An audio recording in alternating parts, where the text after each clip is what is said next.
எல்லாருக்கும் வணக்கம். ஸோ புதன்கிழமை ரீச் ஆனோம் நைட்டு. வியாழன், வெள்ளி நம்மளோட குட்டி குட்டி வேலைகள் எல்லாமே முடிச்சுட்டு, வெள்ளிக்கிழமை ஈவினிங் 6:30க்கு ட்ரெயினுங்க. வேர்க்க வேர்க்க அப்படியே ஆட்டோல ஏறி கிளம்பியாச்சு. நீங்கள் மூஞ்சி பார்த்தாலும் தெரியும், வேர்த்துக்கிட்டே இருந்தேன் 2 நாளும். பட் அதுவும் ஒரு தனியான சந்தோஷம் தான். அதுக்கப்புறம் ஸ்டேஷனுக்கும் வந்து சேர்ந்தாச்சு. ஊருப்பட்ட லக்கேஜ் இருந்துச்சு, நிறையா பலசரக்கு அதெல்லாம் வாங்கிட்டு ட்ரெயின் நல்லா நீட்டாக இருந்துச்சுங்க. போன ட்ரெயினை விட இந்த ட்ரெயின் நல்லா இருந்துச்சு. பெட்ஷீட்டு பிளாங்கெட்டுமே நல்லா சூப்பராக குவாலிட்டியாக இருந்தது.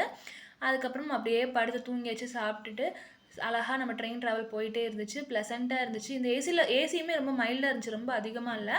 அதுக்கப்புறம் காலைல பிரேக்ஃபாஸ்ட்டுக்கு பார்த்திங்கன்னா அங்கே ஒரு காராப்பொரி மாதிரி ஏதோ வந்துருந்துச்சுங்க. அந்த பொரி மிச்சர்லாம் போட்டு அது சரி வாங்கலாம்னு சொல்லிட்டு அதை வாங்கி சூப்பராக சாப்பிட்டுட்டு அன்றைக்கி டே கம்ப்ளீட் பண்ணிவிட்டு ஒரு 12:40 போல் நம்ம அழகாக பூனே வந்து இறங்கிட்டோங்க.